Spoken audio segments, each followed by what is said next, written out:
King China. Ding ding ding ding ding ding ding ding ding ding. King China.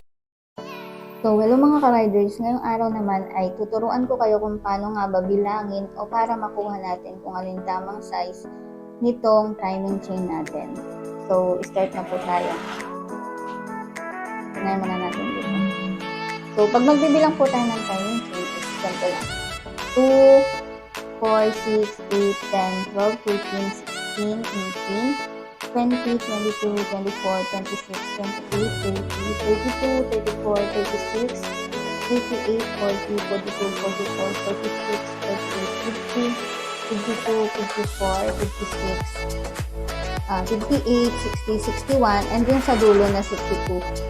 Pag nakuha na po natin yan, 62, ita-times lang po natin siya sa 2. So, ang haba po nito is 124 length.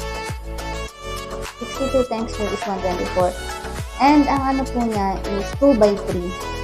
2 by 3 po siya, mga ka-riders. And ito pong hawak ko is premium brand natin na YSK. And nakalagay din naman po kapag nakita na natin, pag nabilang na natin yung tamang haba, naka-indicate din po siya sa ating mga box. So, 2 by 3 by 124 length. So, ganun lang po kung paano natin makukuha yung haba ng ating timing chain.